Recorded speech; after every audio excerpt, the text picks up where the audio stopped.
Gitu. Jadi teman-teman UMKM ini butuh banget trik and tips mungkin ya Pak ya. Bagaimana sih gitu mengelola keuangan perusahaan biar sustain, biar tetap bisa membayar mungkin gaji karyawan, membayar kontrakan tempat, atau seenggaknya tidak kolaps dalam masa pandemi ini. Sepertinya sudah waktunya Bapak nih. Saya persilahkan Bapak Fransiskus Budi Pranata. Oke, terima kasih Mbak Desti dan semangat pagi teman-teman UMKM Uprintis ya. Saya izinkan saya untuk men-share. Perkenalkan, nama saya Fransiskus Budi Pranata. Saya itu former CFO Zalora. Jadi sebelumnya saya direktur keuangan di Zalora ya. Mungkin ada yang udah pernah belanja fashion di Zalora? Ada? Ada, Pak. Oke, nah itu menjual fashion yang terbaik ya. Jadi saya ngurusin keuangannya. Nah, hari ini saya akan berbagi tentang bagaimana sustainable finance dari perspektif leadership. Jadi bagaimana menjalankan fungsi keuangan yang bisa membuat perusahaan itu langgeng ya. Bisa 10 tahun, 100 tahun, bisa selamanya. Karena ibaratnya keuangan itu seperti darah dalam tubuh. Jadi kalau kita nggak ngerti cara mengelolanya, kita bisa mati ya, bisa lemes, bisa tidak tahu harus ngapain. Jadi ini sesuatu yang penting sekali. Atau ibaratnya keuangan itu seperti nakoda kalau di kapal laut ya, seperti setir mobil ya. Jadi finance itu yang mengarahkan setirnya mau ke kiri, mau lurus, mau ke kanan. Atau ibaratnya sekaligus juga rem, fungsi rem ya. Jadi keuangan itu yang bisa ngerem nih, kita mau belanja, mau promosi, atau kita ngerem ya. Saya ingat satu cerita, waktu saya pernah jadi management accountant di Susu Bendera, itu saya menemukan bahwa, oh ternyata susu kental manis kan ada yang putih ya, ada yang hitam. Ternyata susu kental manis yang, bukan hitam, yang coklat ya. Yang coklat ini marginnya tuh lebih besar daripada yang putih. Menarik sekali. Jadi kita bisa tahu, wah kalau gitu kita itu lebih untung kalau jualan coklat daripada yang putih ya. Nah ini yang menentukan apakah produk kita itu untung nggak sih, dan berapa margin keuntungan yang minimal untuk bisa survive. Ada satu startup namanya Pink Emma, mungkin pernah dengar ya. Pink Emma itu jualan fashion, mungkin sekitar 5-6 tahun yang lalu dia cukup besar, sebelumnya Berry Benka ya. Pink Emma itu beli bajunya dari Tanah Abang dan dijual di secara online. Dan penjualannya cukup bagus, bisa sebulan itu beberapa miliar lah, mungkin bisa 5 miliar gitu ya. Tetapi nggak tahan lama, nggak sustainable. Setelah sekitar 4 tahun, dia nggak berhasil mendapat pendanaan, sudah ruginya sudah 2 ruko mungkin ya, sudah 2 ruko udah belasan miliar gitu, 10 miliar atau 15 miliar ruginya, karena margin keuntungannya nggak cukup besar, karena kalau di fashion itu harusnya marginnya 35%, 40%, dia itu hanya 20%. Jadi ini pentingnya orang keuangan, makanya di satu bisnis hendaknya ada 4 orang jagoan ya, ada yang jago keuangan, ada yang jago operation, ada yang jagoan marketing, ada yang jagoan teknologi mungkin ya. Jadi jangan sampai Bapak Ibu hanya tahu produksi tapi nggak tahu keuangan, sehingga akhirnya nggak tahu nih perusahaan itu harus untungnya berapa, perusahaan untung apa enggak ya. Dan saya kebetulan akuntan dari UI sudah 32 tahun ya, ngurusin berbagai perusahaan, dari perusahaan yang omsetnya miliaran sampai triliunan ya.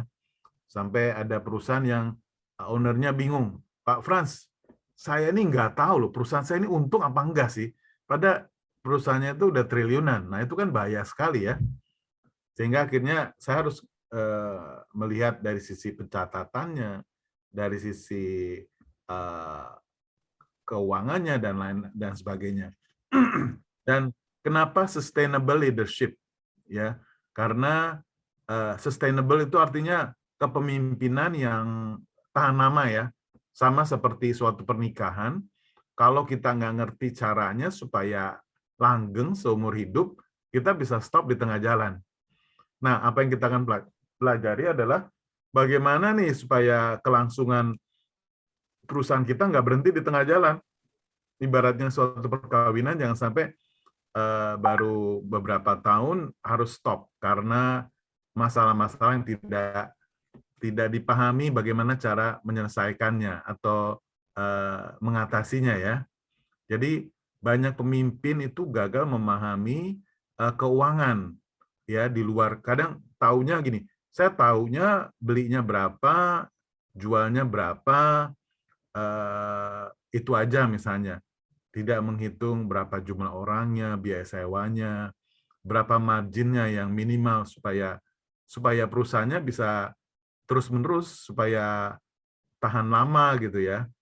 Nah, yang kedua itu CFO itu Chief Financial Officer, istilahnya kepala keuangan ya.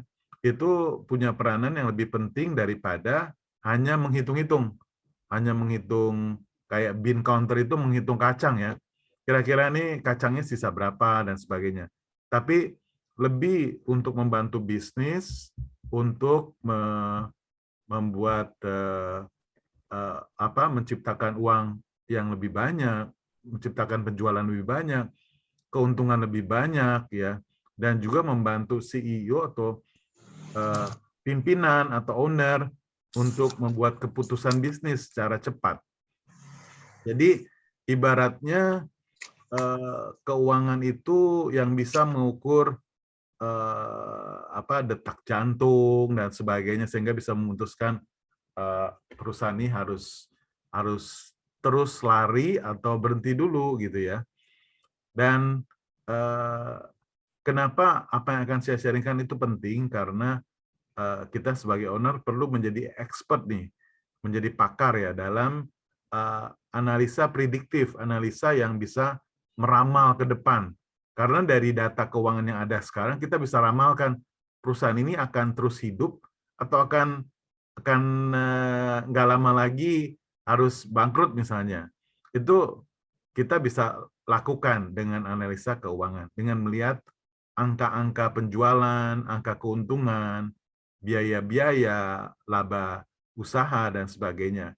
Jadi ini adalah suatu skill yang membantu kita untuk meramal ke depan. Nanti banyak yang mengatakan, kok Pak Frans ini bisa meramal ya? Bisa kalau lihat data-data keuangan masa lalunya bisa diramalkan perusahaan ini akan tahan berapa lama lagi ya. Dan juga kita membantu Chief Marketing Officer atau kepala pemasaran ya, kepala yang ngurusin penjualan untuk bagaimana growth hacking. Growth hacking itu menumbuhkan penjualan ya, meningkatkan penjualan dan juga mendapatkan customer baru. Jadi ternyata fungsi keuangan itu bukan hanya ngurusin angka ya, tapi juga bantu marketing, tapi juga bantu owner untuk melihat perusahaan itu bagaimana ke depannya. Dan apa yang dipelajari, jadi sustainable finance ini adalah practical finance, finance keuangan praktis ya, yang sesuai dengan kondisi era digital, di mana diperlukan kelincahan, didukung teknologi, serta SDM yang berkualitas, agar bisa survive di era triple disrupsi. Kita ada era jadi ada disrupsi 3 macam ya. Disrupsi karena harus digitalisasi, disrupsi karena pandemi, dan disrupsi karena generasi milenial. Karena ternyata generasi milenial ini hampir 50 juta lebih orang ya, Sehingga kalau kita tidak memahami bagaimana perilakunya mereka, maka kita bisa kehilangan customer kita. Terus dan mampu membawa masa depan ke masa sekarang, bagaimana menciptakan masa depan ya di saat ini serta membangun eco-friendly environment dalam suatu ekosistem. Bagaimana membangun bukan hanya people, planet dan profit ya, bukan hanya profit tapi juga planetnya, people-nya, sehingga perusahaan itu bisa forever ya. Pernah dengar perusahaan yang tutup di tengah jalan karena dia merusak lingkungan misalnya. Dia itu bakar hutan misalnya. Nah, itu adalah yang nggak sustainable ya. Buat apa kita dapat keuntungan tapi tidak misalnya jual barang-barang yang berbahaya dan sebagainya yang mengganggu kesehatan. Nah, itu accountant dan CFO atau kepala keuangan yang modern ya. Dan juga kanvas ya, kayak manajemen kuantitas lukisan sebenarnya. Kalau kita pahami, kita mengerti ini perusahaan ini harusnya ditutup apa diteruskan ya. Banyak business owner yang tanya juga sama saya, Pak Frans, setelah lihat pembukuan saya, kira-kira perusahaan ini baiknya saya jual aja, atau saya tutup aja, atau saya kembangkan terus, ya. Nah, itu nanti kita bisa lihat dari, dan ada 4 kunci sukses untuk keuangan yang bertumbuhnya dengan kuat, dengan baik ya. Lalu berikutnya ada business plan, membuat rencana bisnis. Dan bisnis customer-nya berubah ya. Seringkali cara kita berbisnis, cara kita mendapatkan uang masih cara-cara lama. Padahal kondisi sudah berubah ya. Terus selanjutnya kalau kita masih ada waktu, peta strategi untuk KPI, Key Performance Index, dan reward system. Jadi bagaimana perusahaan itu punya target dan ada reward system. Sehingga karyawan yang bekerjanya juga semangat ya. Oh, kalau kamu bisa menghasilkan sekian banyak, upahnya ada bonusnya misalnya. Terus juga bagaimana growth hacking, jadi supaya bisnisnya bertumbuh secara bukan hanya 1 tambah 1 jadi 2 ya, tapi bagaimana 1 tambah 1 jadi 11, jadi 100 ya kan. Terus juga menghitung kira-kira customer Anda itu kasih Anda profit seumur hidupnya berapa banyak, dan biaya untuk mendapatkan customer itu berapa besar, sehingga kita bisa mempertimbangkan apakah kita perlu marketing, spending money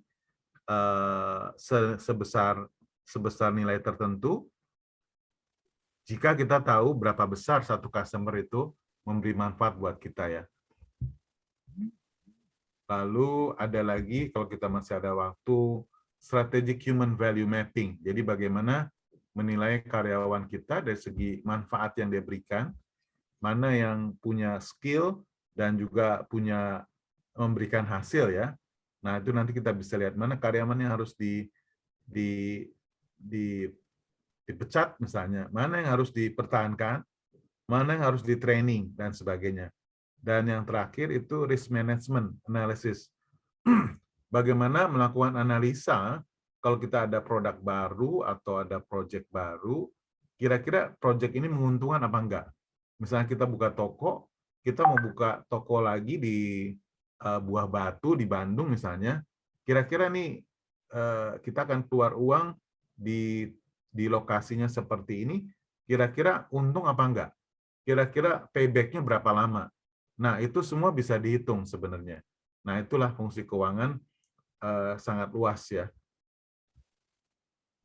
Nah, ini perbedaan antara akuntan akuntan yang tugasnya mencatat, dan CFO itu kepala keuangan. Apa bedanya? Kalau akuntan itu fokus untuk menghemat pajak. Ini bagaimana pelaporannya supaya pajaknya lebih hemat. Dan kepala keuangan fokus bagaimana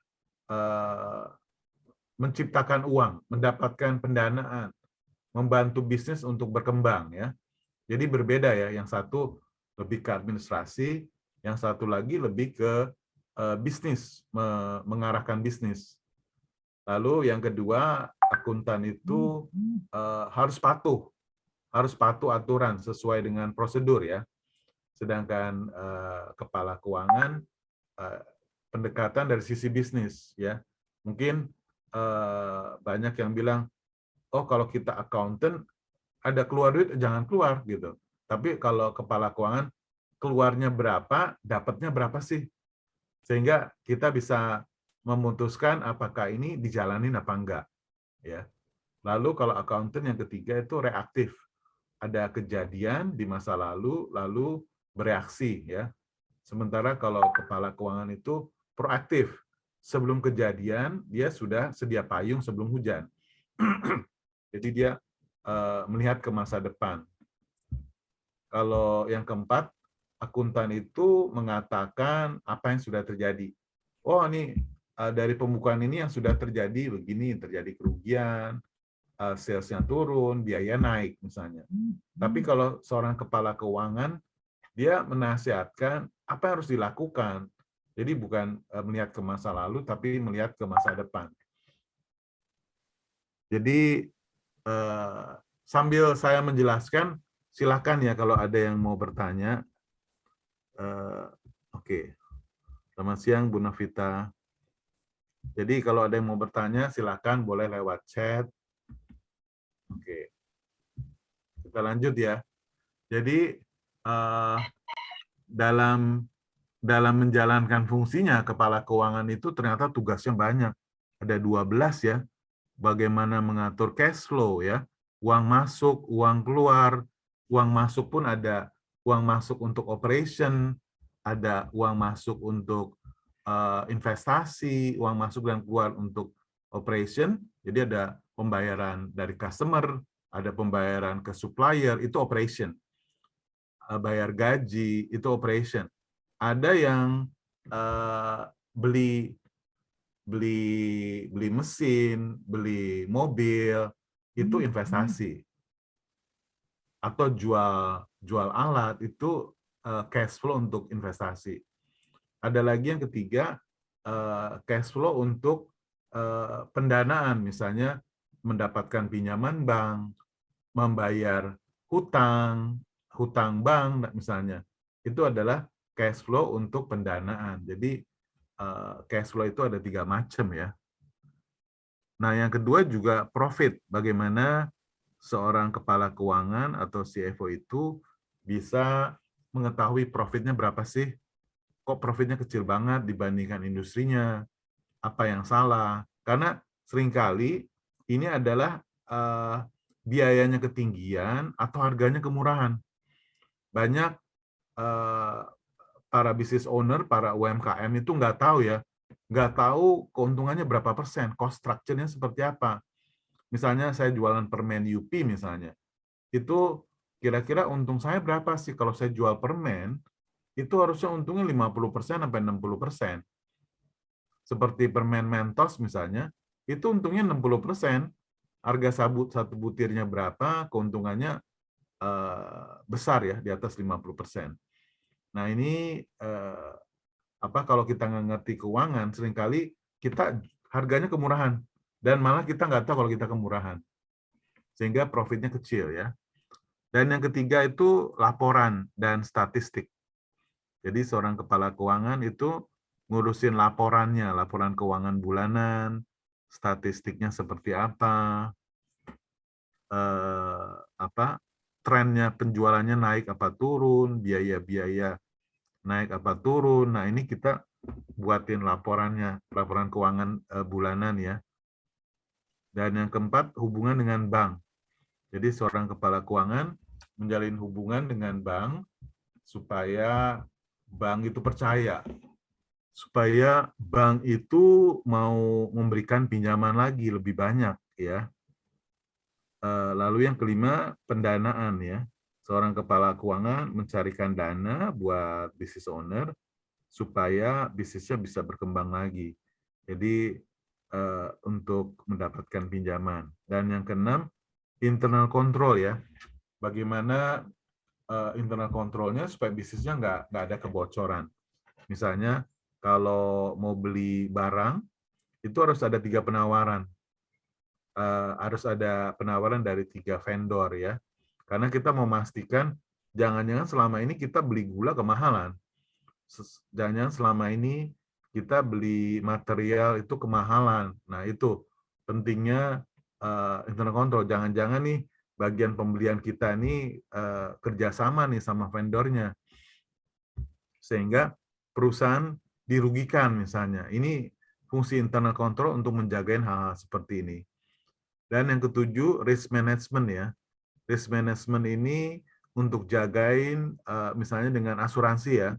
Jangan sampai pabrik kita atau usaha kita itu saat kebakaran tidak ada penggantian dari asuransi. Karena kalau ada ya di Singapura, satu restoran tiba-tiba meledak. Dan akhirnya karena dia tidak diasuransikan, akhirnya ya dia tutup usahanya. Itu artinya dia tidak mikirin resiko bisnisnya seperti apa ya. Ini dari Bu Nirasari ya, sekilas saya sambil bacain. Saya mengolah gula tebu dari batok besar ke cetakan batangan. Saya tidak pakai tenaga admin. Jadi yang saya tahu akhir penjualan uang sisa berapa, ya itu untung saya. Oke. Jadi ini bagus kalau pas akhir penjualan ada lebihnya ya. Yang celaka itu pas akhir penjualan, loh kok uangnya malah minus. Oke. Bagus kalau masih ada untungnya ya. Dan untungnya pun kita harus tahu berapa persen. Apakah 10%, misalnya kita beli barangnya 10, kita jualnya 11, itu berarti 10%. Atau kita beli 10, kita jualnya 12, itu berarti untungnya 20%. Jadi bukan hanya tahu bahwa itu untung, ya itu bagus kalau itu untung, tapi juga persentase keuntungannya berapa besar. Ya, apakah ada mungkin kalau keuntungannya bisa naik lagi gitu ya. Terima kasih Bu Nira ya atas komennya. Jadi itu ya risk management, bagaimana asuransi. Jangan sampai tiba-tiba kompor kita meledak, lalu kios kita kebakar, terus kita setelah itu tutup dah. Karena tidak mampu membeli kompor baru atau memperbaiki tempat usahanya lagi ya. Lalu yang ke-8, compliance, kepatuhan. Kepatuhan terhadap prosedur ya. Kepatuhan kalau memasak harus pakai sarung tangan misalnya. Itu ya. Jadi kalau di Kuwait itu saya pernah kerja di sana, itu ada restoran Indonesia yang buka di sana, itu kalau masak itu harus pakai itu cap, kepalanya harus pakai cap, kukunya harus bersih ya. Jadi kalau karyawannya di situ kukunya kotor, pas diperiksa, wah langsung restorannya ditutup tuh 1 bulan. Bisa selama-lamanya juga. Jadi mereka lihat kuku-kukunya. Kita kan di Indonesia nggak pernah periksa ya. Karyawan di restoran itu kukunya bersih apa enggak, ya kan? Airnya dari mana? Kalau di sana diperiksa. Jadi kalau nggak bersih kukunya, terus nggak pakai cap, nggak pakai sarung tangan, itu di sana bisa ditutup restorannya. Kalau di Indonesia juga, walaupun tidak seketat itu, sebaiknya kita pastikan bahwa higienis. Kalau di pabriknya itu orang mau masuk ke pabrik, di Permen UP misalnya, harus pakai baju, harus pakai cap, harus pakai topi, dan sebagainya. terus pakai sepatu. Jadi ada prosedur-prosedur yang harus dipatuhi. Yang ke-9, perencanaan ya. Jadi kepala keuangan itu membuat perencanaan untuk menentukan kira-kira goals-nya perusahaan ini apa sih 1 tahun ke depan, dan kira-kira apa yang mau dicapai untuk menciptakan fokus dan arah ya. Arahnya sudah benar apa tidak nih. Jadi seperti tadi saya bilang, seorang kepala keuangan ibaratnya pegang setir. Arahnya udah benar apa enggak sesuai dengan peta yang ingin dituju, dan bagaimana untuk memberikan semangat kepada tim sementara sambil kita itu meyakinkan ukuran-ukuran terhadap rencana itu kita miss apa enggak, kita mencapai target enggak. Dan misalnya kita target penjualan bulan ini misalnya 50 juta nih. Wah, ternyata baru tengah bulan kita cuma 10 juta. Wah, ini kita ketinggalan ini. Nah, itu yang perlu dipastikan bahwa apa yang direncanakan bisa dicapai, ya. Oke. Terus itu tadi perencanaan. Jadi fungsi kepala keuangan bukan hanya menghitung masa lalu ya, tapi juga merencanakan ke depan. Dan yang ke-10 itu exit planning. Jadi bila mana kita berencana, wah, saya bikin usaha restoran ini, saya nantinya mau saya franchise-kan. Atau, oh nantinya saya mau buat kemitraan. Atau nantinya kalau udah besar, saya mau jual ke Indofood seperti yang dilakukan oleh warung abnormal misalnya. Jadi udah tahu kira-kira bisnis ini setelah 5 tahun lagi mau ngapain, mau kemana, mau ekspor atau mau di-franchise-kan atau apa gitu ya. Nah, ini ada pertanyaan dari Ibu Nunuk ya.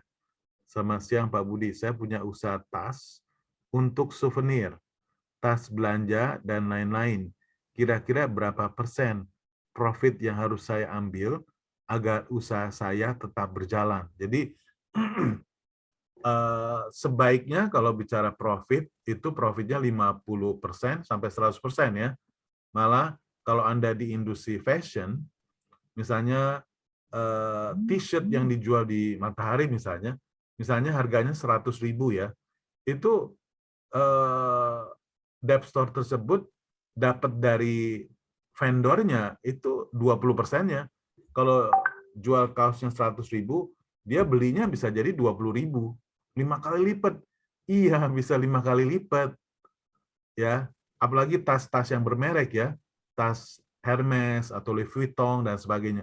Padahal mereka produksi di China, itu ongkos produksinya hanya 10%-nya, misalnya harga tasnya 100 juta misalnya. Padahal dia bikinnya hanya 10 juta. Lah, kok untungnya besar sekali? Ya, untungnya untuk biaya promosinya, untuk iklan di TV, untuk iklan di billboard, untuk di toko, display di toko, dan sebagainya. Jadi untungnya lipat-lipat ya, kayak Haspapis misalnya.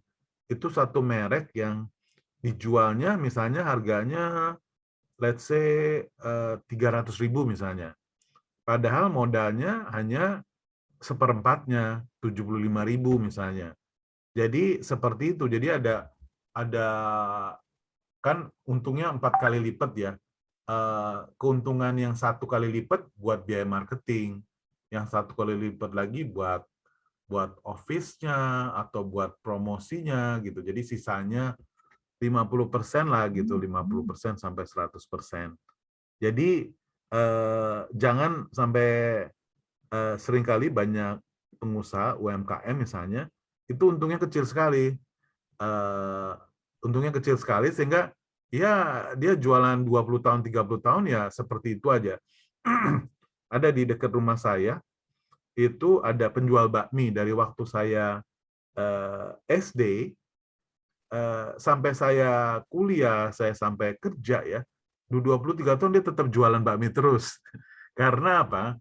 Karena bisnisnya ya keuntungannya hanya buat dia makan dan selanjutnya dia ulangi langkah-langkahnya seperti selama ini gitu. Nah itu jadi perlu make sure bahwa profitnya cukup besar sehingga Anda punya dana marketing dari situ. Anda punya apa? Punya keuntungan yang bisa bikin Anda naik kelas, bisa bagaimana caranya ya supaya untung saya besar. Nah, itu dengan lakukan branding, dengan lakukan packaging, namanya dibagusin, packagingnya dibagusin, sehingga harganya bisa lebih mahal, sehingga bisa jualnya di outlet yang misalnya ya, outlet yang menengah atas, misalnya di Sogo atau di food hall atau di mana supaya keuntungannya bisa lebih besar gitu. Jadi ini penting sekali ya, penting itu namanya profit planning. Bagaimana merencanakan profit supaya keuntungannya itu naik terus. Jadi jangan sampai kita berbisnis itu tidak untung ya. Itu penting, kita perlu make sure bahwa bisnisnya maju terus. Dan juga yang ke-11 untuk perencanaan pajak.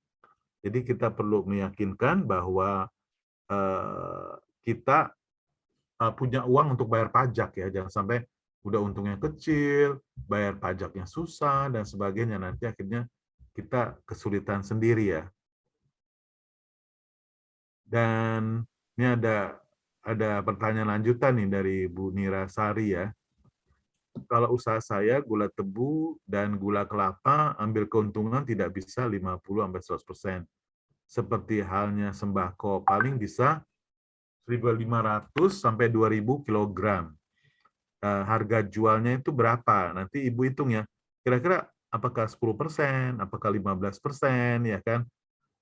Kalau untungnya nggak besar-besar amat boleh, yang penting volumenya dibesarin. Ada yang, Pak, saya tuh persaingannya banyak banget, Pak. Saya nggak bisa untung besar-besar. Nggak apa-apa kalau memang persaingannya banyak dan barangnya itu bisa didapatkan di mana-mana, bukan hanya Anda saja ya. Nah, itu Anda harus ngejar volume. Berarti kalau harganya nggak bisa naik, volumenya harus bisa naik. Bagaimana saya selama ini jualnya, misalnya sehari biasanya jualnya 10 kilo misalnya. Bagaimana supaya naik jadi 20 kilo misalnya. Nah, ini dijawab lagi nih lanjutannya nih oleh, oh ini beda lagi ya. Dari Bu Wurinda ya. Pak Budi izin bertanya, jika di bisnis fashion kita ambil profitnya sampai 50%, contoh 50.000 dijual 100.000. Apabila ada kompetitor dengan bahan yang sama bisa menjual 70.000, apa yang bisa kita sampaikan ke customer sebagai pembeda produk kita dan kompetitor tersebut? Nah ini saya kebetulan pernah bersama-sama Bunda Ana Fanti itu bantuin beliau bikin anaavantimall.com ya. Beliau itu orang yang gaptek, sampai kalau beliau itu hanya lulusan SMP ya kalau nggak salah. Sampai anaknya itu kalau minta, Bunda tolong dong matikan komputer saya gitu ya. Beliau cabut kabelnya ya, kabelnya dicabut ya. Nah, beliau itu akhirnya saya bantu untuk bikin toko online, toko mall online. Karena saya pernah di Zalora, saya pernah undang beliau ke Zalora. Beliau itu memang punya nilai seni tinggi banget ya. Beliau pernah kasih contoh saya, Pak Frans, kalau setiap saya bikin model baru ya, itu saya harus jual habis dalam waktu beberapa jam saja. Dalam 2 jam sampai 3 jam, itu harus habis. Kenapa? Karena besokannya itu udah ada yang bisa niru ya. Dan beliau kasih contoh saya, Pak Frans, ini ada satu contoh produk ya, orang jualnya nih harganya let's say 100.000 misalnya. Saya dalam hitungan menit harganya 700.000 lah misalnya. Beliau kasih contoh, saya suruh orang saya dengan desain seperti itu, saya bisa dalam 15 menit, 10-15 menit, saya bisa jadi sama persis. Tapi oleh beliau dikasih sentuhan seni lainnya, dikasih pita atau dikasih bordir, sehingga orang itu jualnya 700.000, Bu Ana Fanti bisa jualnya 1 juta atau 1,5 juta ya. Artinya dia kasih sentuhan sehingga orang nggak bisa bilang, Lah, ini kan di toko lain 700.000, kenapa Bu Ana jualnya 1,5 juta? Karena dikasih bordir lagi, dikasih sesuatu yang membedakan ya. Misalnya Anda jualnya karena dikasih packagingnya bagus banget misalnya. Jadi Anda harus cari faktor-faktor pembeda sehingga orang nggak merasa Anda kemahalan karena sama persis. Dari packagingnya sama, rasanya sama, bentuknya sama. Nah itu, Anda perlu make sure ada yang membedakan sehingga orang tidak bisa banding. Atau pembedanya karena servisnya Anda tuh bagus banget. Jadi kalau orang ada komplain, langsung direspon dengan baik. Atau kalau Anda rasanya pahit, nggak manis misalnya, langsung dikembalikan. Nah, itu yang disebut service ya. Jadi harus ada pembeda produknya supaya kita bisa jual lebih mahal ya. Mudah-mudahan menjawab itu ya. Waduh, saya mulai banyak dapat pertanyaan nih. Jadi volumenya besar sekali. Sekali kirim 6-7 tonnya bagus. Jadi kalau harganya kita sulit naik, sulit bersaing, kita ngejar volume. Bagaimana volumenya makin besar, makin besar, makin besar. Lalu dari Umi Aslifa nih, Pak, bagaimana cara memisah uang usaha, uang produksi, dan untung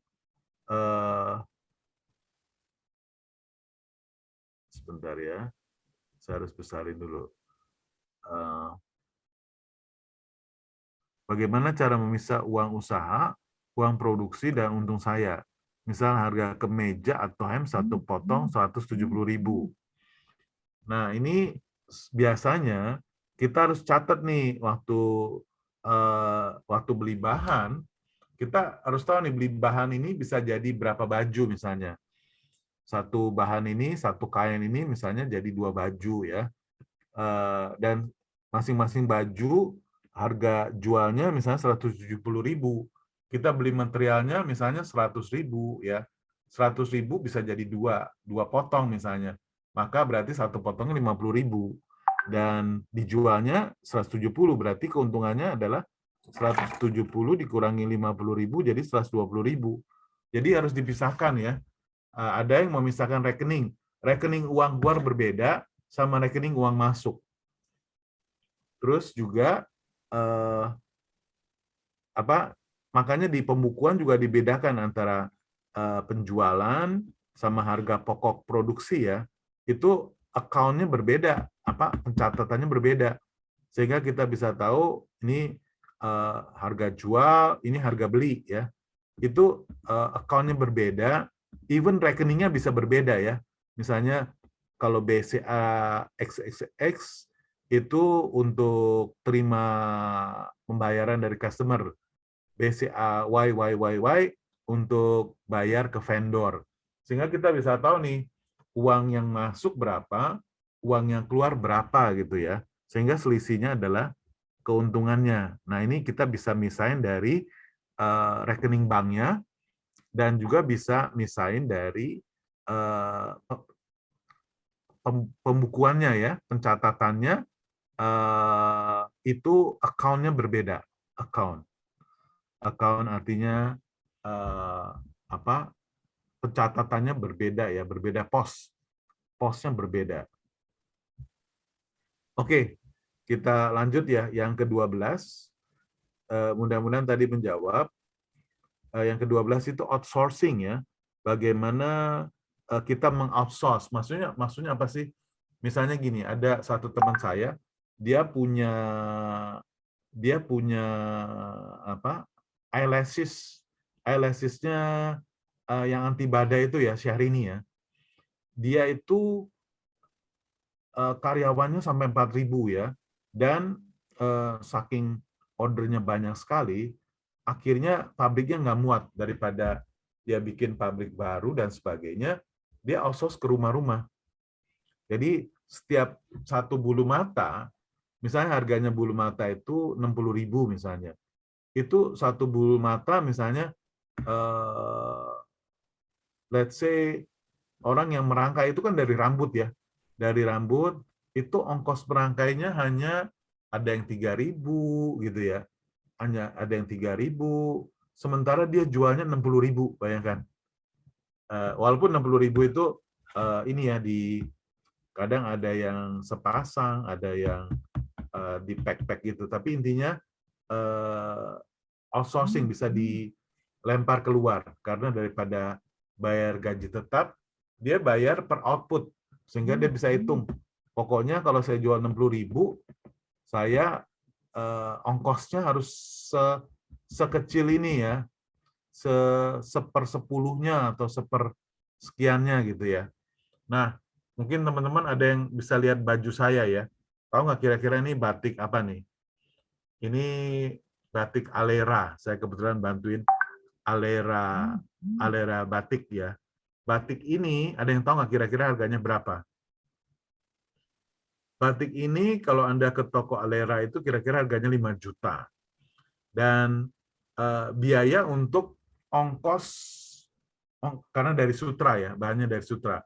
Ongkosnya untuk bikin batik ini, satu batik itu harganya 150.000. Dan kerjanya 1 harian. 1 harian jadi 1 batik ini. Jadi Anda bisa hitung ya. Kira-kira kalau saya jual 5 juta, bahannya misalnya 1,5 juta, ongkosnya 150.000. Ya, 1 juta, let's say bahannya 1 juta, 150.000, dijualnya 5 juta, 4 kali lipat ya, misalnya. Itu menunjukkan untuk make sure kita tahu persis nih,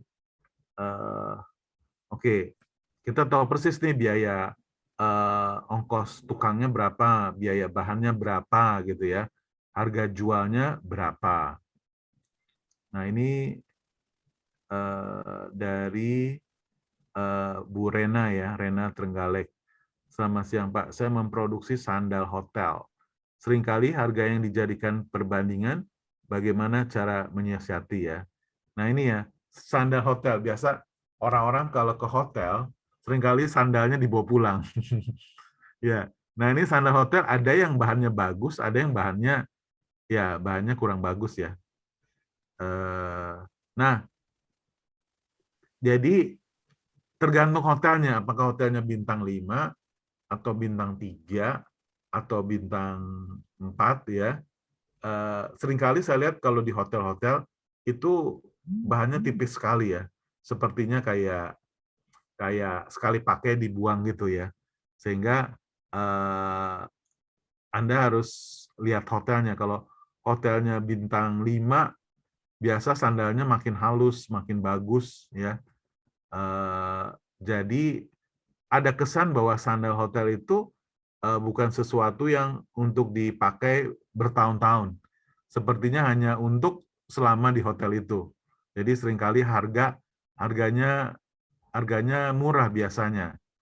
Nah ini yang kita harus pastikan. Kalau harganya murah, pastikan volumenya banyak. Karena bayangin kalau tamu di hotel itu ada 100 orang, berarti hampir tiap hari dia beli sendal itu. Karena sendalnya rusak atau dibawa pulang gitu ya. Mengejar volume. Nah, ini dari Ika ya. Pak, kami resto untuk profit sebenarnya lumayan. Tapi karena biaya operasional kita cukup besar, sehingga tidak bisa mengcover semua kebutuhan. Mohon arahannya. Nah, ini ya. Kalau resto, make sure apakah tukang masaknya itu karyawan yang direkrut atau tukang masaknya Anda sendiri ya. Kalau mau hemat, Anda sendiri yang tukang masak, Anda sendiri yang potong ya. Sehingga keuntungannya bisa cukup besar. Tapi jangan sampai bayar chefnya, misalnya bayar chefnya 10 juta. Sementara pemasukannya hanya 5 juta atau 8 juta. Jadi kita harus make sure bahwa chefnya itu, karena yang mahalnya di restoran adalah chefnya ya. Jadi kita perlu make sure bahwa chef Anda boleh pakai chef, tapi beberapa bulan aja Anda pelajari cara dia masak gitu kan. Maksudnya kalau ternyata wah omsetnya kecil sekali, oke, at least Anda bayar chef itu untuk beberapa bulan sampai Anda bisa memasaknya sendiri. Karena kan udah perhatikan cara potongnya, cara gorengnya, tahapan-tahapannya gimana gitu kan. Sehingga akhirnya bisa biaya operasionalnya bisa dikurangi. Atau marketingnya harus bagus, lokasinya harus di tempat yang strategis, dekat kantor atau dekat sekolah. Ini penting ya lokasi kalau Anda bisnisnya restoran. Jadi lokasinya penting, terus inovasinya ya, dari sisi variasi makanannya, rasanya, dan sebagainya. Ya ini setiap bisnis punya keunikan sendiri-sendiri ya. Oke, saya lanjut lagi. Jadi ini sekilasnya seorang kepala keuangan ngurusin hal-hal yang strategis, menganalisa resikonya buka restoran apa kebakaran kan. Jadi harus ada pemadam kebakaran di situ, harus ada asuransi atas gedungnya, terus juga bagaimana mencari pendanaan, bagaimana implementasinya, terus sistem internalnya gimana, SOP-nya, sistem operating dan prosedurnya, laporannya gimana, laporan produksi, laporan keuangannya, terus bagaimana profitnya supaya dinaikkan, bagaimana cost-nya bisa turun, bagaimana sales-nya, volumenya bisa naik, bagaimana harganya bisa lebih mahal. Nah, ini semua hal harus dipikirkan ya, bagaimana misalnya ya, kalau di restoran itu bisa jadi makanannya murah, tapi untungnya dari mana? Dari minumannya dimahalin ya. Misalnya Coca-Colanya Anda beli 3.000, Anda jual 15.000 atau 12.000 misalnya. Padahal kalau makanannya murah ya, banyak restoran saya lihat harga makanannya biasa aja, tapi minumannya mahal banget gitu. Sehingga masa orang makan nggak minum ya kan, pasti minum kan. Aquanya mahal banget misalnya, kayak gitu ya. Makanannya murah tapi minumannya mahal. Nah, cash flow management, bagaimana ngatur keuangannya supaya uang itu bisa masuk, tapi pas mau keluar harus lebih kecil daripada yang masuk. Jangan sampai kita terima uang 100 misalnya, kita keluarnya 150, tapi bagaimana supaya keluarnya hanya 30 atau 40 gitu, atau maksimum 50 gitu. Terus laporannya yang harus compliance, harus tepat sesuai dengan aturannya ya. Terus juga perencanaan pajaknya dan masalah-masalah hukumnya ya. Jangan sampai orang itu makan di McDonald misalnya, setelah itu dia keracunan misalnya. Itu biaya legalnya itu besar sekali. Terus outsourcing, kalau Anda bandingkan ya antara Anda punya karyawan, ini seperti di Singapura. Ramen di Singapura sekarang, kalau Anda ke Singapura, itu nggak ada kasirnya. Dia cukup ada layar, orang bisa touchscreen, mau pilih makanannya apa, terus bayar pakai kartu kredit atau bayar tunai di situ. Jadi akhirnya dia merubah dari membayar orang, karena kalau di Singapura itu bayar orang gajinya itu bisa $2.000 ya, bisa minimum itu bisa 20 juta di sana. Sementara kalau dia pakai dia pakai touchscreen, layar touchscreen-nya itu paling hanya 10 jutaan. 10 jutaan dia nggak usah pakai kasir selama 12 bulan. Jadi 20 juta kali 12, 240 juta. Dia cukup pakai layar touchscreen. Orang bisa bayar sendiri, bisa dengan kartu kredit. Itu artinya di outsourcing. Malah di Hotel Raffles di Singapura, dia pakai robot yang bikin telur. Kan kalau di hotel biasa ada satu orang atau dua orang yang bikin telur dadar, telur apa gitu. Dia sewa robot, harga robotnya itu sewanya antara 5 sampai 10 juta sebulan. Sementara kalau dia bayar orang, satu orang aja bisa 20 juta gajinya. Jadi akhirnya di outsourcing ke robot misalnya, atau di outsourcing ke yang lebih murah lah gitu ya. Terus juga hubungan bank yang lebih baik. Nah, itu sekilas strategi perencanaan daripada kepala keuangan. Oke, mudah-mudahan mendapat gambaran ya.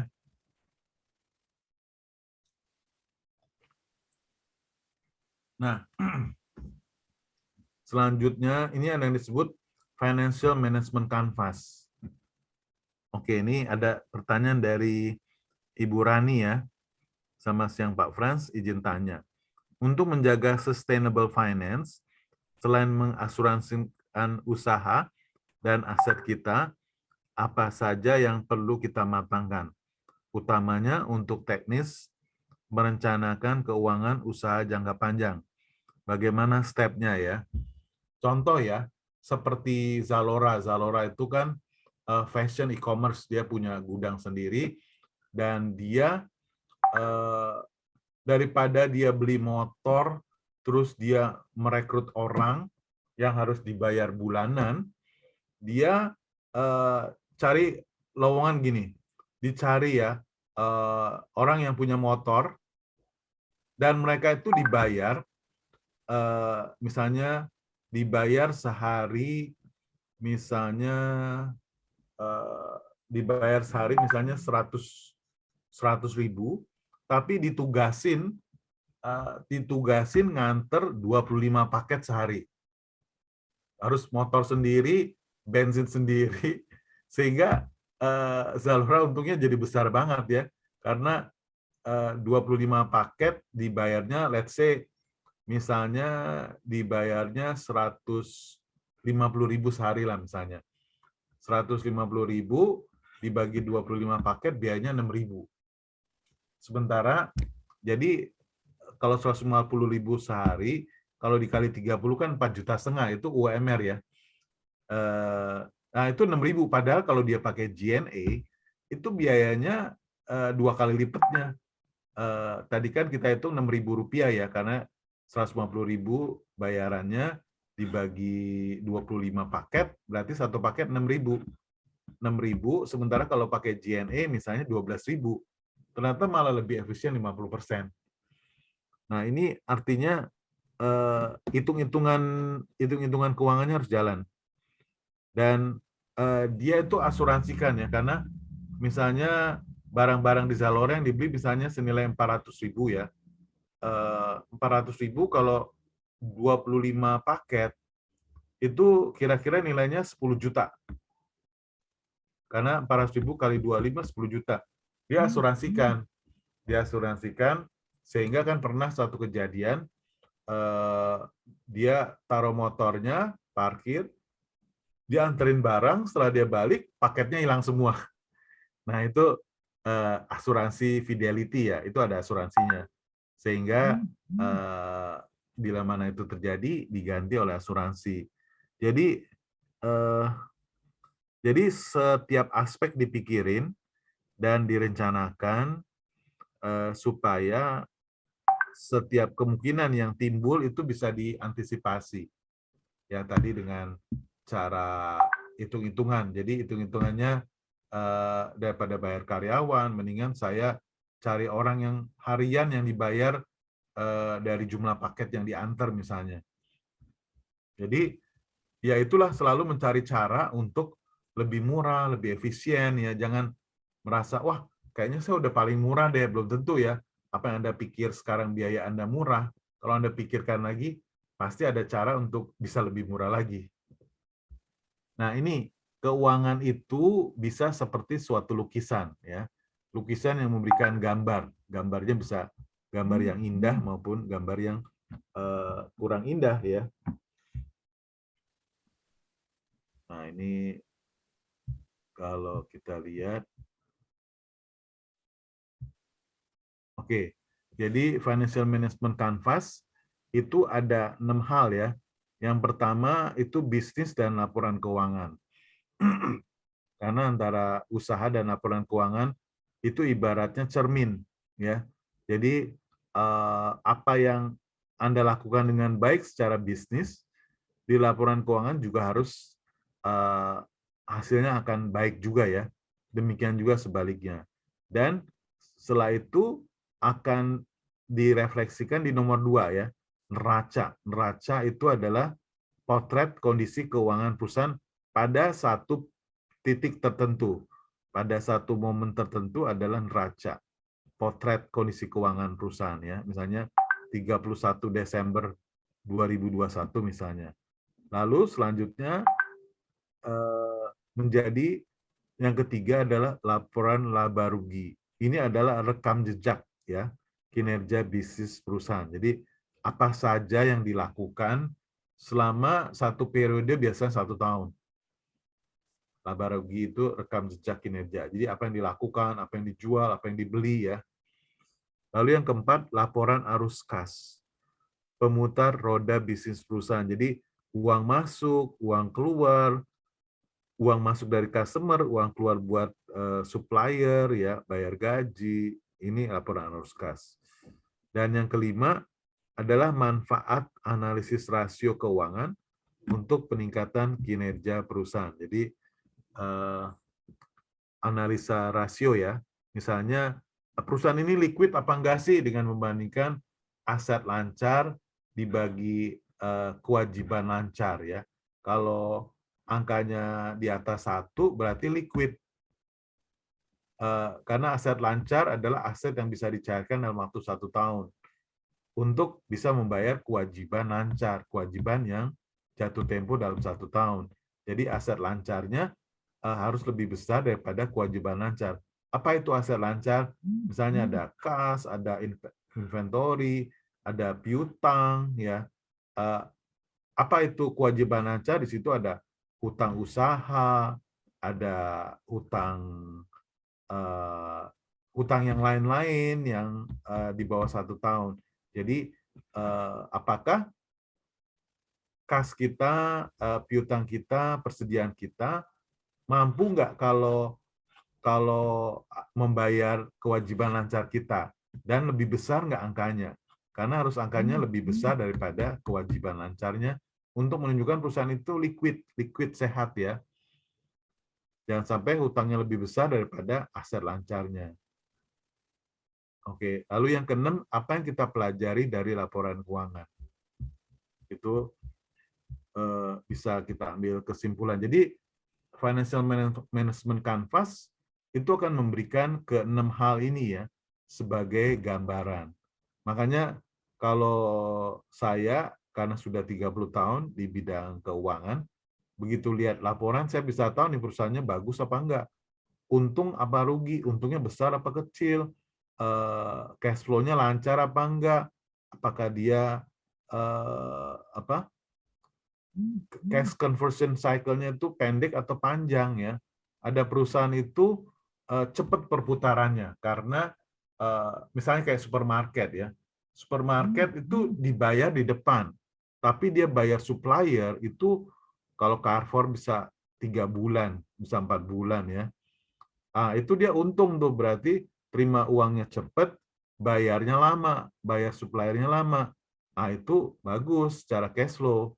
Jadi Anda pastikan apakah cash flow Anda itu untung apa rugi.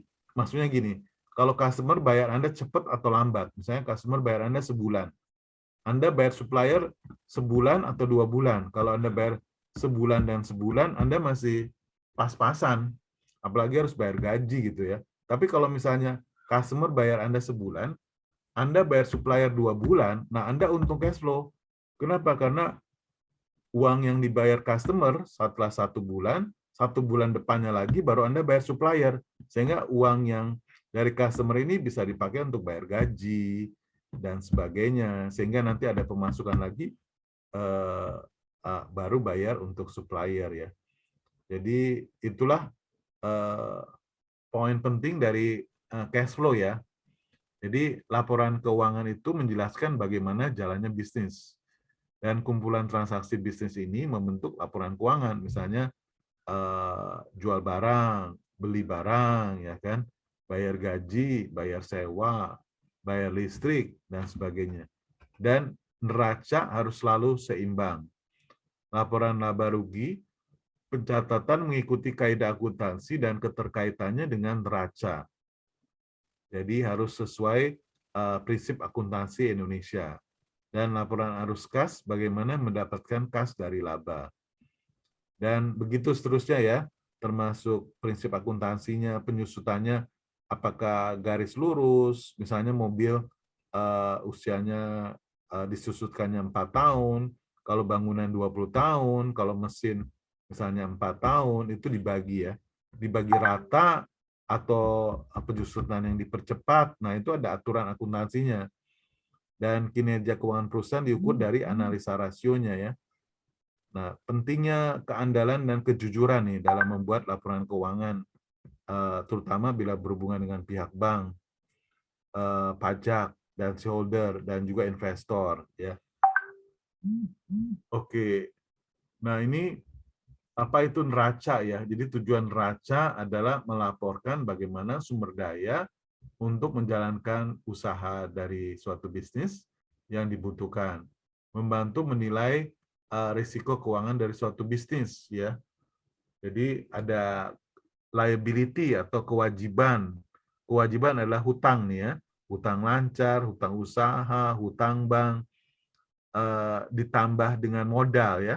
Itu jumlah uang yang disetor oleh pemilik sama dengan aset ya, aset. Jadi waktu pemilik setor modal biasa bisa dalam bentuk uang setorannya, bisa juga dalam bentuk barang atau mesin gitu ya, inventory gitu.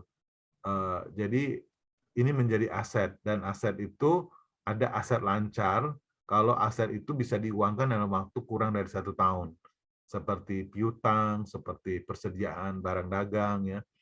Dan ada juga aset yang jangka panjang seperti rumah, mobil yang usianya lebih dari 1 tahun. Jadi rumusnya adalah aset atau harta sama dengan kewajiban plus modal. Mudah-mudahan bisa dipahami.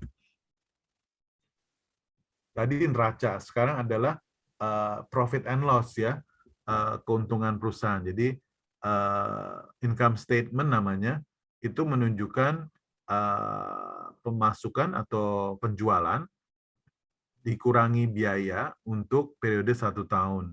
Dan apakah perusahaannya itu untung atau rugi ya? Apakah pemasukan atau sales-nya dikurangi biayanya masih ada lebih atau ada minus. Jadi apakah dia laba atau dia rugi ya? Dan ini adalah laporan arus kas. Laporan arus kas ini membantu menganalisa likuiditas dari suatu perusahaan dengan menunjukkan arus kasnya ya. Ada arus kas yang langsung maupun yang tidak langsung. Jadi di sini Anda bisa lihat cash flow statement, ada biasanya opening cash balance, jadi ada saldo awal bulan misalnya, lalu ada kegiatan operasional, di sini ada collection of sales, jadi ada pembayaran daripada penjualan, dikurangi pembelian raw material, dikurangi bayar gaji, dikurangi biaya marketing, dikurangi beli persediaan, ditambah pengurangan daripada piutang ya, sehingga ini adalah cash flow dari aktivitas operasional. Kalau positif itu uang masuk, negatif itu uang keluar. Yang pertama adalah aktivitas operasional, yang kedua adalah aktivitas investasi. Jadi kalau minus buying aset, itu membeli aset, berarti uang keluar. Kalau positif menjual aset, berarti ada uang masuk ya. Ya, ini aktivitas investasi. Jadi bisa beli aset, duit keluar, jual aset, duit masuk. Lalu ada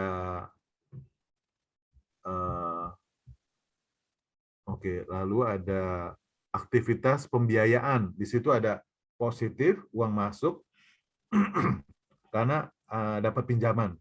Negatif kalau bayar pinjaman.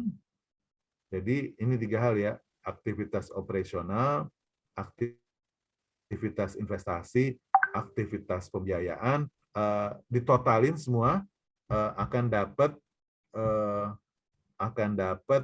saldo akhir. Saldo akhir adalah penjumlahan dari saldo awal plus kegiatan operasional, kegiatan investasi, dan kegiatan pembiayaan. Oke, tadi ada yang bertanya ya. dari Bu Rani nih. Terima kasih atas jawabannya. Selanjutnya yang ingin saya tanyakan, kebetulan saat ini sedang mengembangkan usaha startup groceries commerce yang sudah berjalan 9 bulan. Dalam mengembangkannya tentu banyak aspek yang harus diperhatikan, utamanya untuk human capital dan membangun market trust, kepercayaan pasar ya. Tapi karena modal terbatas dalam tim kami, akan mengundang investor untuk ikut serta mengembangkan usaha ini, karena valuasi usahanya sangat besar. Pertanyaannya, bagaimana untuk merencanakan jumlah biaya investasi yang benar-benar kita butuhkan, supaya sangat sesuai dengan kebutuhan, dan bagaimana cara meyakinkan trust investor untuk bekerja sama secara pendanaan pada usaha kita ya. Jadi ini pertanyaan bagaimana mendapatkan pendanaan nih. Ya itu biasanya kita ada contoh atau referensi ya. Contoh atau referensi kira-kira harus bikin proyeksi keuangan dulu nih. Bisnis untuk 12 bulan ke depan atau 3 tahun ke depan, kira-kira penjualannya berapa besar, biayanya berapa besar, sehingga bisa ketahuan kira-kira perusahaan ini untungnya berapa besar sih setahun ke depan dengan melihat historisnya. Anda proyeksikan setahun ke depan sampai 3 tahun ke depan. Nanti investor akan melihat nih kira-kira bisnisnya bagus apa enggak sih dari sisi keuntungannya, dari sisi cash flow-nya, dari sisi neracanya dan sebagainya ya. Jadi untuk membangun kepercayaan, saya pernah suatu ketika ya presentasi waktu saya di Permen UPI, salah satu pabrik permen ya, itu meyakinkan Bank BII pada saat itu ya, tahun 2010-2011 gitu, kita mau ekspansi pabrik, kita jelasin produk kita kayak gimana dan sebagainya, lalu kira-kira keuntungannya 5 tahun ke depan gimana sih? Oh, sales kita akan naik 3 kali lipat. Oh, profit kita akan double ya kan? Oh, kemampuan membayar kita dari keuntungan itu 4 kali daripada biaya bunganya misalnya. Sehingga investor yakin, wah ternyata dia mampu bayar loh. Karena keuntungan dia itu 5 kali atau 4 kali daripada biaya bunga yang akan dikenakan.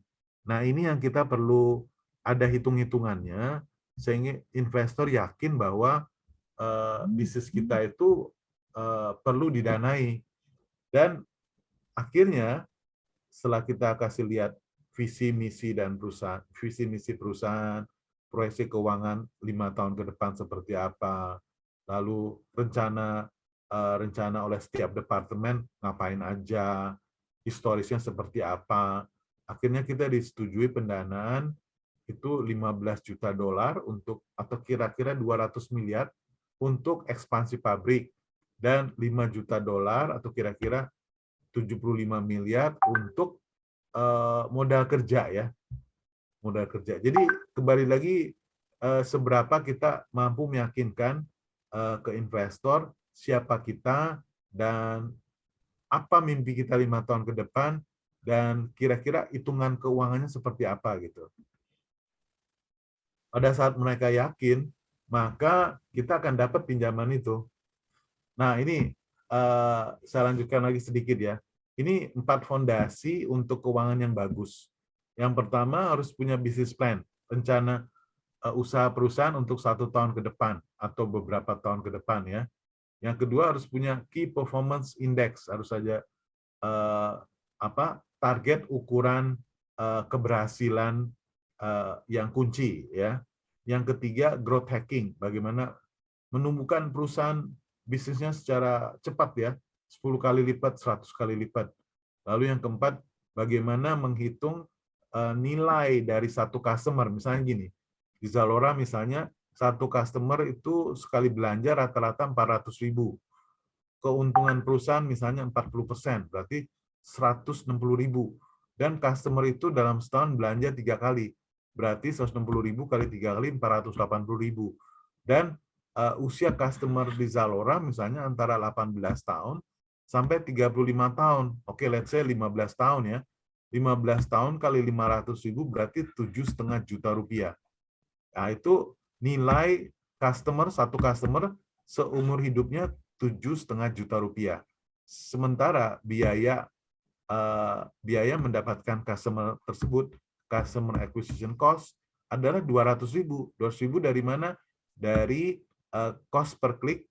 Karena kalau pasang iklan di Google Ads atau di Facebook Ads, sekali klik 2.000. 2.000 kali 50 anggaplah 100.000. Plus ada lagi biaya supaya mereka mau mencoba belanja ya, dikasih voucher free senilai 100.000. Jadi total 200.000. Sehingga dengan 200.000 ini akhirnya customer itu belanja dan dia puas, akhirnya dia belanja lagi. Nah, ini contoh bisnis plan ya. Jadi misinya apa? Misalnya ini kalau permen Yupi itu, tahu ya permen yang kenyal-kenyal itu ya. Permen Yupi itu menciptakan nilai untuk stakeholders. Stakeholder itu adalah pemilik, karyawan, dan sebagainya, dengan customer ya, dengan memberikan consumer produk konsumer yang berkualitas dan inovatif yang melebihi harapan ya. Ini misinya. Jadi stakeholder adalah konsumen, customer, shareholder, employee. Jadi customer itu distributor ya maksudnya ya, karyawannya, bisnis partnernya, dan komunitasnya. Visinya menjadi major player di industri permen dengan membawa produk yang lebih sehat, yang menyenangkan, yang menggembirakan kepada konsumen kami. Dan contoh-contoh produknya adalah seperti ini. Produknya ya, dari segi bentuk, rasa, warna, dan keunggulannya brandnya brand yang global ya, di luar negeri maupun dalam negeri ya. Terus juga world class karena sudah ekspor ke 58 negara. Dan cost-nya juga kompetitif, dan juga ada gabungan lokal dan ekspor, dan sulit untuk orang masuk ya. Nah ini ya, sales-nya akan menjadi 3 kali lipat, keuntungannya akan menjadi 2 kali lipat. Nah ini strateginya. Dari segi menumbuhkan penjualan domestik, penjualan ekspor, mengekspand kapasitas produksi, produk inovasi, dan juga menekan biaya-biaya ya, dengan memperkaya produk dan sebagainya. Ini strateginya.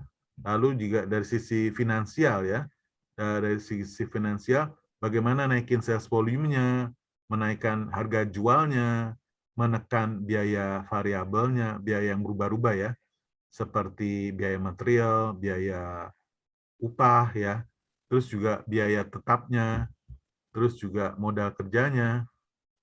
Modal kerja itu adalah seperti persediaan, piutang, terus dikurangi hutang ya. Nah ini strateginya.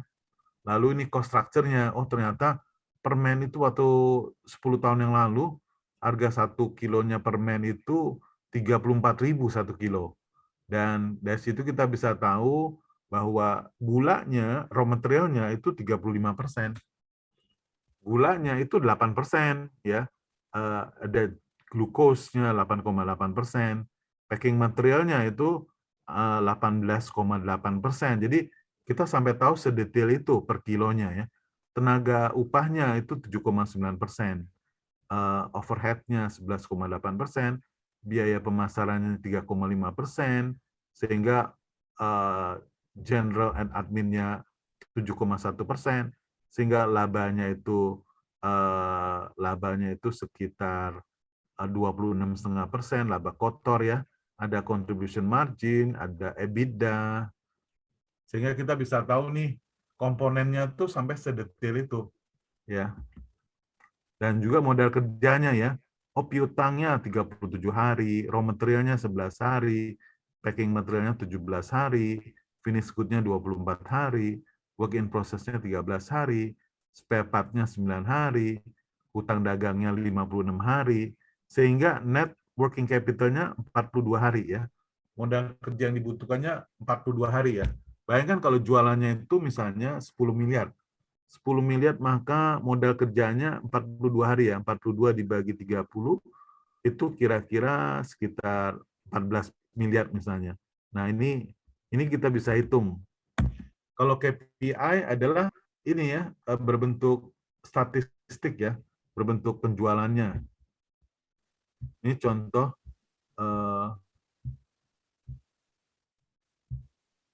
oke. Ini contoh adalah menunjukkan penjualannya trennya itu harus naik-naik. Harus naik 10% kalau bisa ya. Ini kenapa tinggi di Juli ini karena lebaran. Dan tinggi di Juli, lalu tinggi di menjelang akhir tahun ya.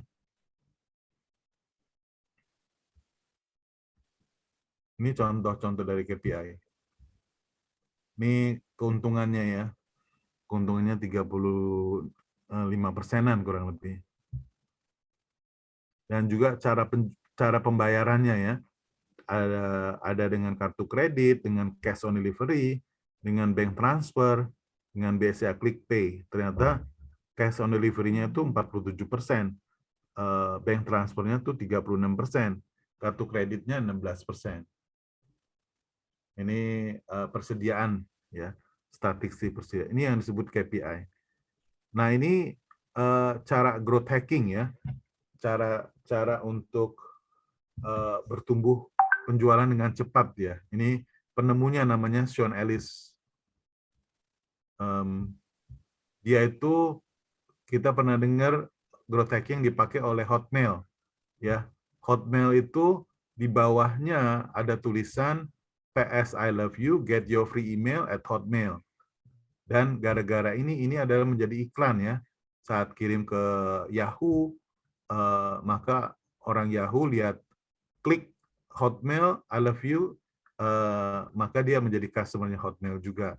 Nah, Hotmail di launch Juli 96, lalu dalam waktu 6 bulan mencapai 1 juta user, lalu by Desember 97 mencapai 12 juta user. Dan akhirnya Hotmail dijual ke Microsoft seharga 400 juta dolar. Hanya gara-gara kata-kata ini, PS I love you, get your free email. Oke. Ada yang bertanya barusan? Oke, ini cara-cara yang disebut growth hacking. Membajak pertumbuhan ya. Apa yang menyebabkan pertumbuhan? Nah, ini disebut growth hacking konvensional. Jadi growth hacking itu pakai teknologi ya atau engineering dengan modal ya. Sehingga pertumbuhannya sangat cepat. Dengan apa? Kasih free voucher misalnya. Zalora pernah membagikan free voucher 100.000 ke 10 juta pelanggan Telkomsel lewat SMS Blast. Dan dalam satu hari itu kita mendapatkan 25.000 new customer yang biayanya 2,5 miliar. Jadi menggunakan teknologi dapat customer baru 25.000 dalam sehari.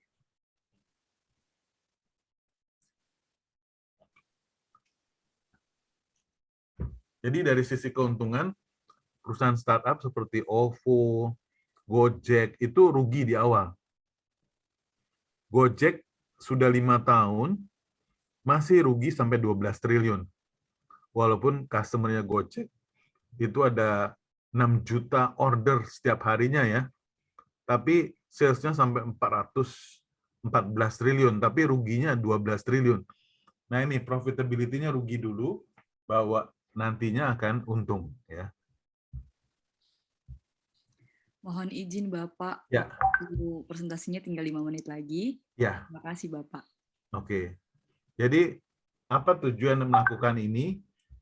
Dari data produk mendapatkan user, mendapatkan pertumbuhan, dan ini menjadi nilai dari perusahaan.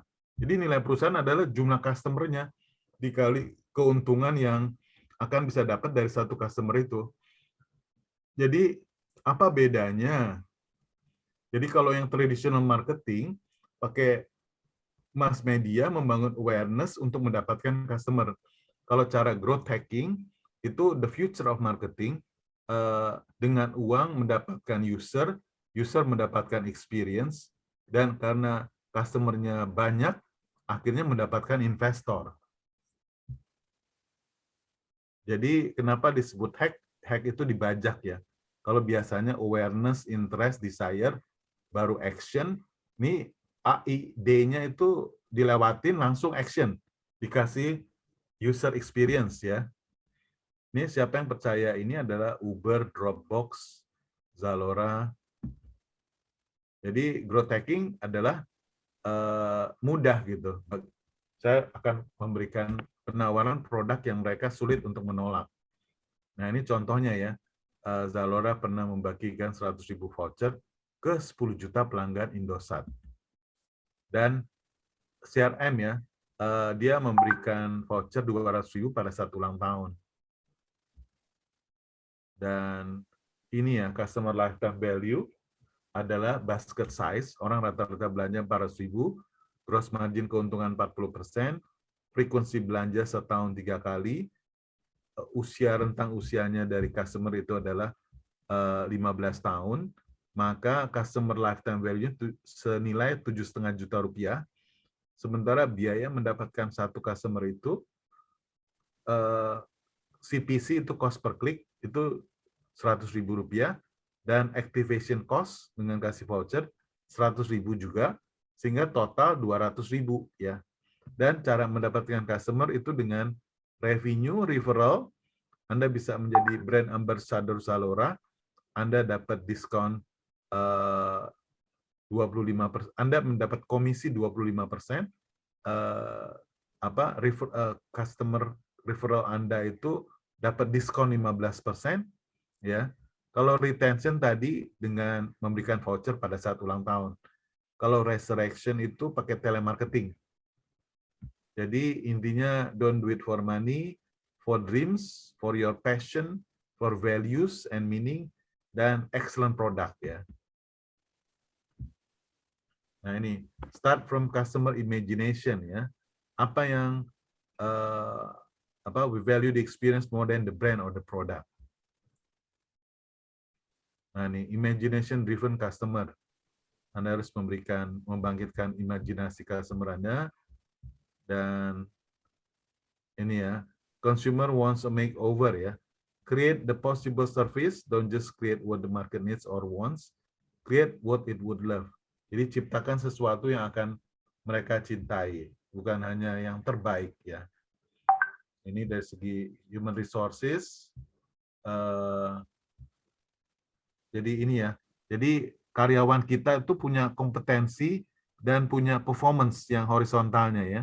Jadi kalau kompetensinya tinggi dan performance-nya tinggi, ini disebut namanya STAR atau high performance, high potential ya. Sementara kalau performance-nya rendah, potensinya tinggi, itu disebut misfits, nggak cocok dia. Kalau yang high performance, low potential disebut workhorses. Performance-nya tinggi tapi potensinya rendah. Kuda kerja ya. Nah, ini bagaimana kita mengukur keahlian karyawan kita, dan result yang diciptakan kita bisa mengkategorikan menjadi 9.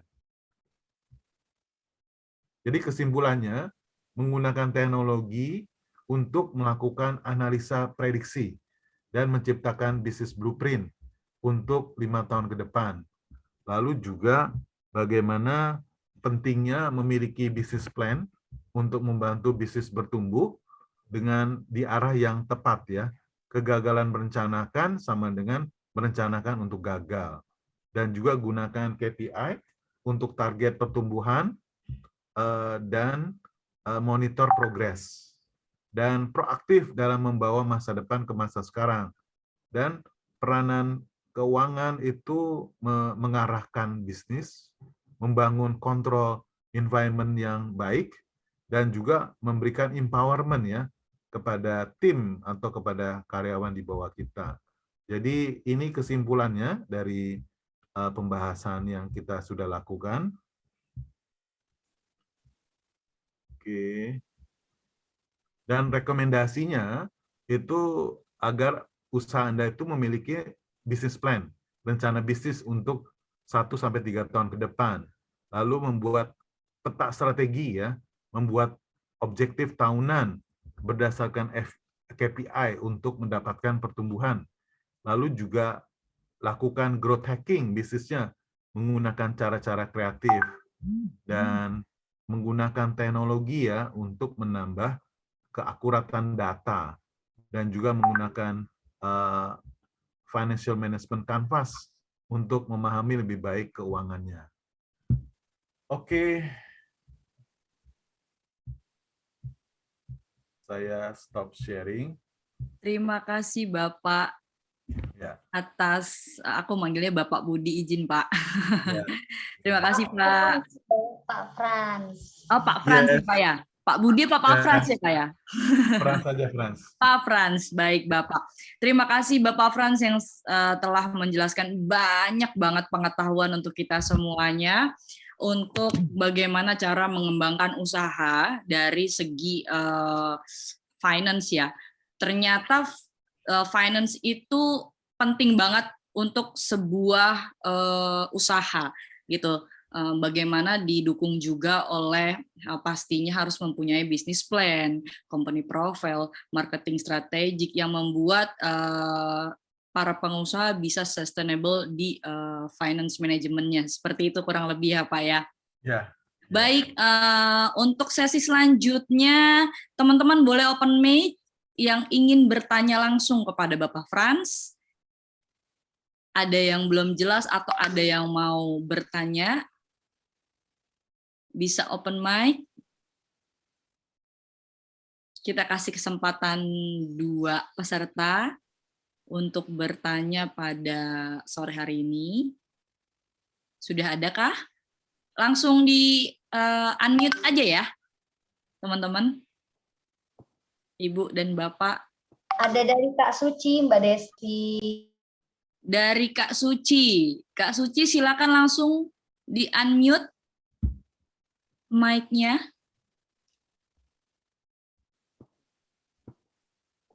Mana nih Kak Suci? Ya, baik. Ya. Suara saya bisa terdengar dengan jelas ya, Kak? Jelas. Silakan Kakak. Ya, baik. Terima kasih atas kesempatannya. Masya Allah sekali ya, Pak. Penjelasannya yang sangat luar biasa. Nah, di sini ada yang ingin saya tanyakan sebenarnya. Untuk standarisasi keuntungan itu seperti apa ya, Pak? Barangkali satu produk untung 30%, itu 30%-nya diperuntukkan save untuk perusahaan, terus sisanya berapa persen kemudian untuk gaji karyawan. Begitu. Mungkin itu yang ingin saya tanyakan, Pak. Oke, Suci boleh tahu produknya apa? Wah, untuk produknya ini Pak, madu, seperti yang ada di virtual background ya Pak. Madu ya, wow keren. Jadi sebaiknya profit itu 50-100% sebaiknya. Kenapa? Karena di dalam profit yang 50-100% itu ada biaya marketing dan promosi, ada biaya gaji di situ, ya kan? Jadi jangan sampai marginnya terlalu tipis sehingga akhirnya nggak ada biaya marketing, nggak sanggup bayar orang dan sebagainya gitu. Seperti contoh lah, seperti kita jualan kaos di Matahari lah misalnya. Itu untungnya 5 kali lipat. Harga kaosnya 20.000 misalnya dijual 100.000. Atau makanan ya. Makanan itu misalnya bakmi goreng lah misalnya. Itu modalnya 30%, dijualnya 100 misalnya, modalnya 3.000, dijualnya 10.000 misalnya. Jadi, waduh, marginnya harus cukup besar ya. Iya, karena untuk menutupi biaya gaji, menutupi biaya marketing gitu ya. Semakin besar, semakin bagus. Kalau bisa 50% sampai 100%.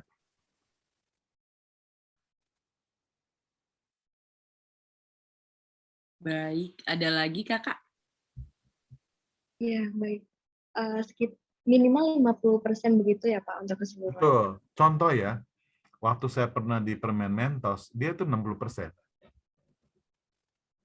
Misalnya, contoh lagi yang lain ya, ya semakin, ya saran saya sih minim 50%. Oke, wow, begitu ya Pak. Kalau untuk bakar harga di awal itu, apakah suatu keharusan yang wajib dilaksanakan ya Pak?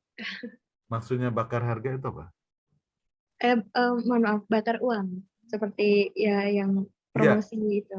jadi waktu bakar uang itu ada hitung-hitungannya ya. Misalnya, contoh Zalora misalnya. Dia bisa bayar Google Ads, Facebook Ads, sebulan itu bisa 3 miliar untuk Facebook Ads saja. Tapi ada hitungannya karena sekali klik itu Rp2.000. Rp2.000 sementara rata-rata orang belanja 400.000, keuntungan 40%, berarti keuntungan satu customer itu 160.000. 160.000 itu kalau dia pakai Google Ads atau FB Ads sekali klik 2.000. Maka ada 80 orang dari mana? 160.000 dibagi 2.000 berarti ada 80 orang. Masa dari 80 orang yang ngeklik nggak ada yang belanja? Pasti dari 80 orang mungkin 10 belanja. 10 belanja ya. Kalau 10 belanja, 10 kali 160.000, 1.600.000. 1.600.000, sementara dia bayar biaya iklannya cuma 160.000. Jadi lebih besar untungnya daripada biayanya, sehingga pasang iklan lagi terus dan terusnya, karena biaya keuntungan biaya versus keuntungan yang didapat, keuntungannya beberapa kali lebih besar daripada biayanya. Itu yang kita perlu pastikan.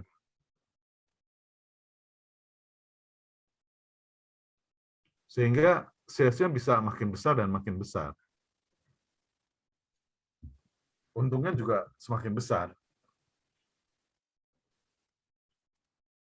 Semoga menjawab ya. Iya Pak, sangat menjauh sekali.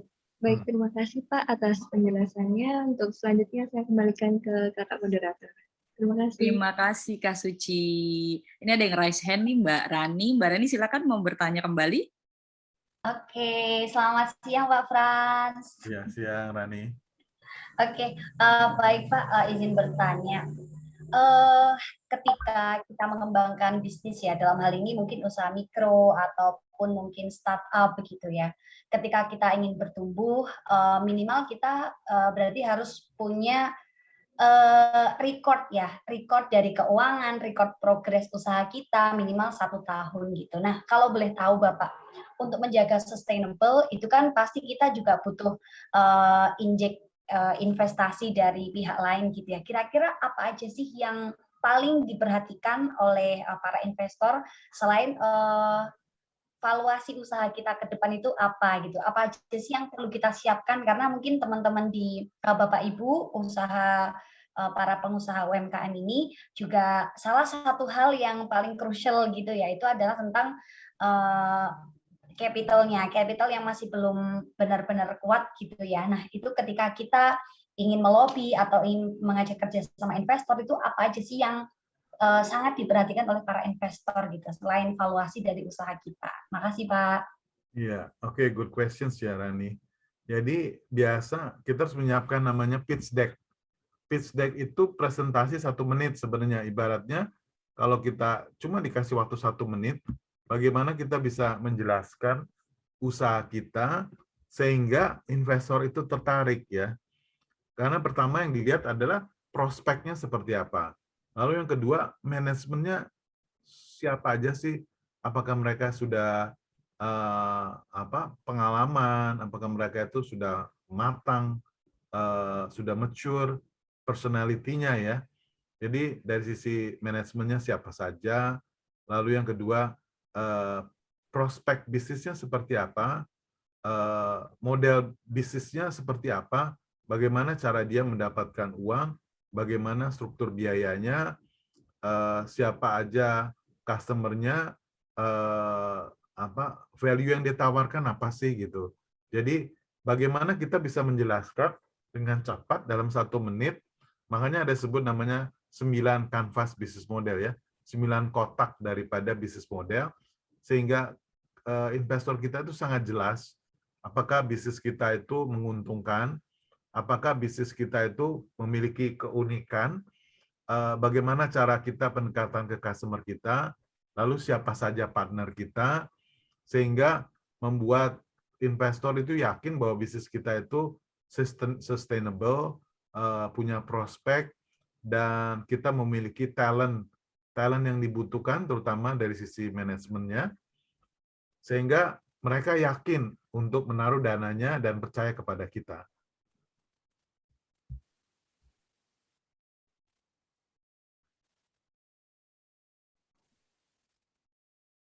Kurang lebih seperti itu, Rani.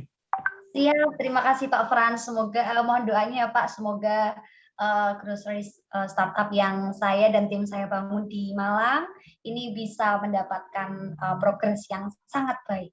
Terima kasih Pak Frans. Iya, sama-sama. Kalau nanti bisa WA saya pitch deck-nya, nanti saya bisa kasih review atau komen lebih detail. Siap Pak Frans. Lebih semangat ini Pak. Oke. Thank you Pak Frans. Ya, sama-sama. Terima kasih Mbak Rani atas pertanyaan yang sangat bagus dan menginspirasi juga mungkin buat teman-teman yang lain. Yang mana sekarang teman-teman peserta semua lagi belajar nih bagaimana terus memperbaiki ekosistem perusahaannya seperti itu ya. Apalagi ya kita masih di kondisi pandemi ini. Bapak Frans, terima kasih banyak atas penjelasannya pada hari ini dan ilmunya. Semoga teman-teman semua bisa menggunakan triknya juga dan sudah tahu pentingnya sustainable, bagaimana caranya keuangan perusahaan tuh bisa di-manage dengan baik dan perusahaannya bisa sustainable hingga berpuluh-puluh tahun, jangkanya panjang. Seperti itu ya Pak ya. Terima kasih waktunya buat Pak Frans. Sampai ketemu lagi di lain kesempatan. Foto dulu Kak. Kita foto dulu. Ya baru mau ngajak. Kita foto dulu boleh. Oke, open kameranya bagi semua teman-teman peserta. Masih terus semangat ya teman-teman ya. Kita masih ada sesi kedua. Harus semangat ya. Terima kasih banyak. Ayo semuanya yang belum open cam. Dan jangan lupa men-share kegiatan kita pada hari ini di Instagram dan di tag juga Instagramnya @uprintisindonesia. Udah boleh mulai? Udah siap ya? Oke, 1, 2.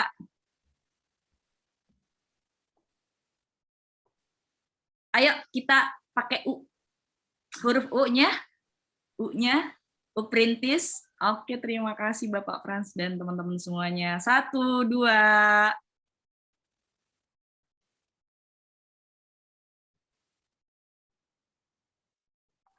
Oke, gimana operator? Oke? Udah oke semua ya? Dapat semuanya ya? Oke, terima kasih Pak Frans. Ya, sama-sama. Sekali lagi, sampai ketemu di lain kesempatan pastinya. Oke, makasih. Ya, sama-sama.